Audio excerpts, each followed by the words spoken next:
குயிலி திரைப்படத்தின் இயக்குனர் அன்பு இளவல் முருகசாமி அவர்களே,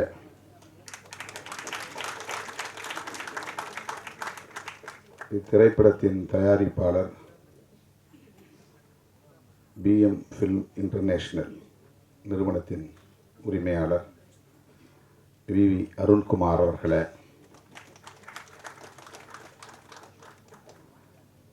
இந்நிகழ்வில் பங்கேற்று வாழ்த்துரை வழங்கி அமர்ந்திருக்கிற மூத்த திரைக்கலைஞர், மதிப்பிற்குரிய திரைப்பட தயாரிப்பாளர், மதிப்பிற்குரிய அண்ணன் K. ராஜன் அவர்களே, இயக்குனர் பாலாஜி சக்திவேல் அவர்களே,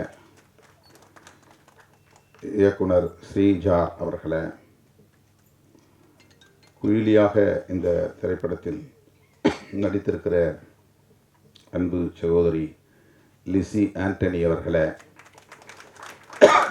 இசையமைப்பாளர் ஜூ ஸ்மித் அவர்களே, நடிகர் ஹீரோ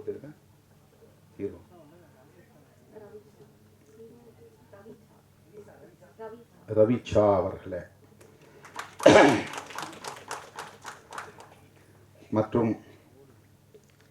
மேடையில் அமர்ந்திருக்கிற படைப்பாளர்களே, திரைக்கலைஞர்களே,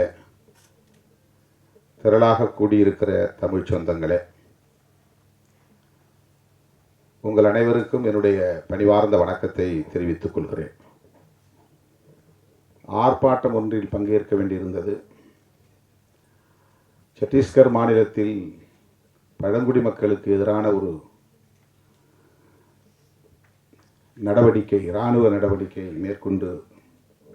மேற்கொள்ளப்பட்டு வருகிற சூழலில் அதனை கண்டித்து இடதுசாரி இயக்கங்களும் விடுதலை சிறுத்தைகளும் இணைந்து நடத்திய ஒரு ஆர்ப்பாட்டம்.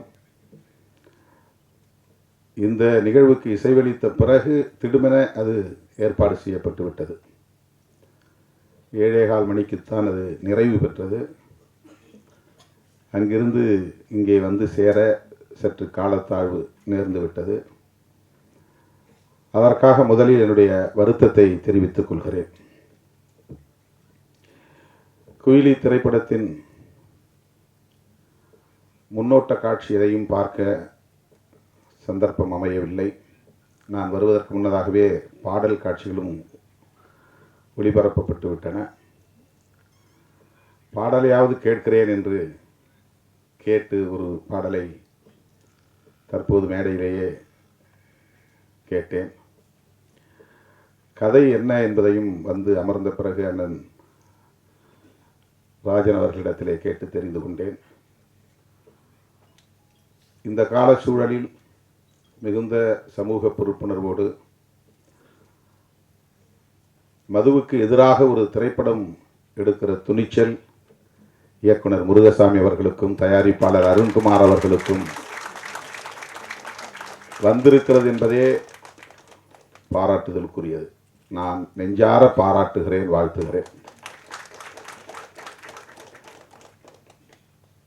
வணிக நோக்கில் திரைப்படங்களை தயாரிக்க வேண்டும், அதில் வெற்றி பெற வேண்டும், அதில் லாபம் பெற வேண்டும் என்று எண்ணாமல் சமூக பொறுப்புணர்வோடு மக்களுக்கு வழிகாட்ட வேண்டும், இந்த கொடிய துன்பத்திலிருந்து மக்கள் விடுதலை பெற வேண்டும் என்கிற வேட்கையோடு இந்த இளைஞர்களுக்கு, இளம் தலைமுறையினருக்கு இப்படி ஒரு பொறுப்புணர்வு மிக்க இளைஞர்களாக இந்த திரைப்படத்தை தயாரித்திருக்கிறார்கள், அந்த வேட்கையோடு தயாரித்திருக்கிறார்கள் என்பது உள்ளபடியே மகிழ்ச்சி அளிக்கிறது என்பதை விட பெருமை அளிக்கிறது. பெருமைப்படுகிறேன். இந்த இளைஞர்களை நான் ஆற தழுவி என்னுடைய வாழ்த்துக்களையும் பாராட்டுகளையும் தெரிவித்துக் கொள்கிறேன். உங்களுக்கு தெரியும், அண்மையிலே நாங்கள் மது மற்றும் போதைப்பொருள் ஒழிப்பு மகளிர் மாநாடு என்று லட்சத்துக்கும் மேற்பட்ட பெண்களை திரட்டி ஒரு மாபெரும் மாநாட்டை நடத்தினோம். அது பேசுவிடும் பொருளாக மாறியது, கடுமையான விமர்சனங்களுக்கும் உள்ளானது. அண்ணன் ராஜன் அவர்கள் பேசுகிற போது ஒன்றை சொன்னார். தமிழ்நாட்டிலே மதுவை ஒழிக்க வேண்டும் என்று நாம் சொல்லுகிறோம். ஒருவேளை தமிழ்நாட்டில் மதுவை ஒழிக்கும் நோக்கில் கடைகளை ஆட்சியாளர்கள் மூட முன்வந்தாலும் கூட அண்டை மாநிலங்களுக்கு போய் மதுவை அருந்துவிட்டு வருகிற ஒரு நிலை இருக்கிறது. அல்லது அவர்கள் இங்கே வந்து திருட்டுத்தனமாக மதுவை விற்பனை செய்வதற்கான வாய்ப்பு இருக்கிறது. இதற்கு என்னதான் தீர்வு என்ற கேள்வியை எழுப்பிவிட்டு அவர் சொன்னார், தேசிய அளவில் எங்குமே மது இருக்கக்கூடாது என்ற கருத்தை சொன்னார். திருமாவளவன் இதை நாடாளுமன்றத்திலும் பேச வேண்டும் என்று சொன்னார். சொல்லிவிட்டு பேசியிருக்கிறார் என்று நம்புகிறேன் என்றும் சொன்னார். அவருடைய நம்பிக்கை வீண் போகவில்லை. நான் பேசினேன், மக்களவையில் பேசினேன். என் மீது அவர் வைத்திருக்கிற நம்பிக்கை எனக்கு வியப்பளிக்கிறது. நாடாளுமன்றத்தில் அப்படி நான் பேசுகிற போது மாண்புமிகு அமைச்சர் நிர்மலா சீதாராமன் அவர்கள் எழுந்து, நீங்கள் முதலில் தமிழ்நாட்டில் மதுவை ஒழித்துவிட்டு வாருங்கள், கள்ளக்குறிச்சியிலே பல பேர் உயிரிழந்திருக்கிறார்கள், அங்கே பேசாமல் இங்கே ஏன் பேசுகிறீர்கள் என்று எதிர்வினையாற்றினார். அது அரசியல் ரீதியான விமர்சனம். நாம் அதை கடந்து சிந்திக்கிறோம். தமிழ்நாட்டில் உள்ள இளைஞர்கள் மட்டுமல்ல, தமிழ்நாட்டில் உள்ள மனிதர்கள் மட்டுமல்ல, இந்தியா முழுவதும் மக்கள், நம் தேசத்து மக்கள் இதனால் பாதிக்கப்படக்கூடாது என்கிற பரந்த பார்வை நமக்கு உண்டு. ஆகவே மது ஒழிப்பு கொள்கையை தேசிய கொள்கையாக இந்திய ஒன்றிய அரசே ஏற்றுக்கொள்ள வேண்டும் என்பதை நான் நீண்ட காலமாக பேசி வருகிறேன். ஐயா இலக்கிய செல்வர் குமரி அனந்தன் அவர்கள் என்னுடைய அலுவலகம் தேடி வந்து அப்படி ஒரு தீர்மானத்தை பல ஆண்டுகளுக்கு முன்னரே இயற்றியதை அறிந்து வந்து நேரிலே வந்து பாராட்டினார். மகாத்மா காந்தியை தேசிய தலைவராக நாம் ஏற்றுக்கொள்கிறோம். அவருடைய திருவுருவப் படங்களை ரூபாய் நோட்டிலும் தவறாமல் அச்சிடுகிறோம். அவருடைய கொள்கைகள் முக்கியமானவற்றுள் மது விலக்கு என்பது முதன்மையானது. அகிம்சை என்பது அவருடைய கொள்கைகளில் ஒன்று என்றால், மது விலக்கு என்பது முதன்மையான கொள்கைகளுள் ஒன்று.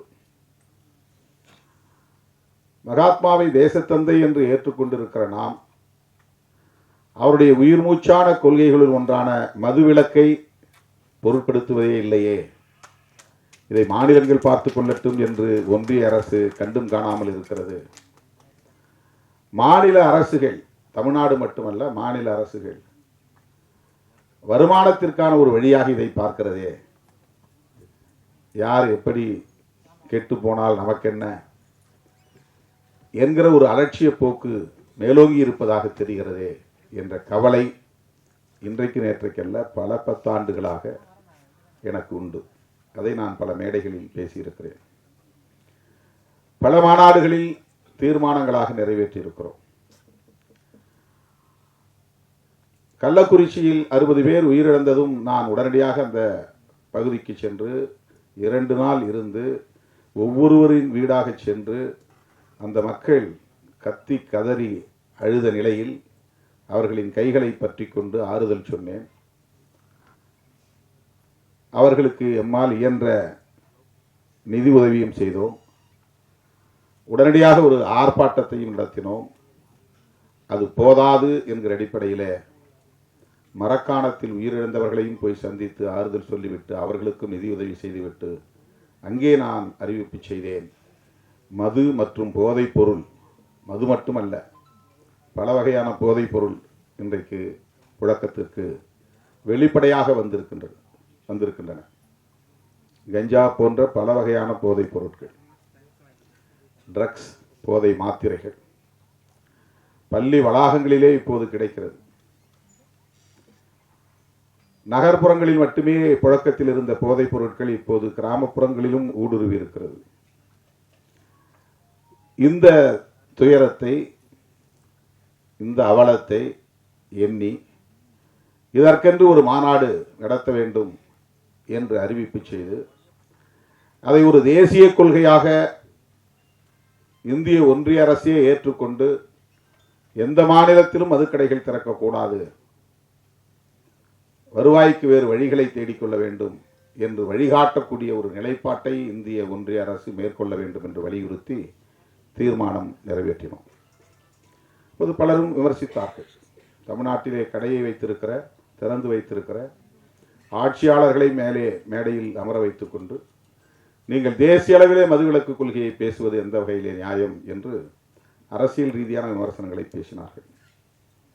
நம்மை பொறுத்தவரையில் ஆட்சியில் இருந்தாலும் கூட அவர்களையும் மேடையில் அமர வைத்து மதுவை ஒழிக்க வேண்டும் என்று சொல்லுகிற துணிச்சல் விடுதலை சிறுத்தைகளுக்கு உண்டு என்பதை அந்த நிகழ்வின் மூலமாக உறுதிப்படுத்தினோம். கூட்டணியில் இருக்கிறோம், அவர்களை வைத்துக் கொண்டு மேடையிலே பேசக்கூடாது என்று நாங்கள் அஞ்சவில்லை. உங்களுக்கும் இதிலே உடன்பாடு இருக்கிறது, எனவே மேடைக்கு வாருங்கள், ஒன்றும் பிரச்சனை இல்லை, வந்து உங்கள் கருத்தை சொல்லுங்கள். மேடைக்கு வந்தார்கள். தேர்தல் வாக்குறுதியிலேயே மதுக்கடைகளை மூடுவோம் என்று திராவிட முன்னேற்ற கழகம் ஏற்கனவே அறிவித்திருக்கிற நிலையில் இந்த மாநாட்டிலும் பேச வேண்டும் என்று நாங்கள் அந்த கூட்டணி உறவை பயன்படுத்தி ஒரு அழுத்தம் கொடுத்தோம் என்பதுதான் உண்மை.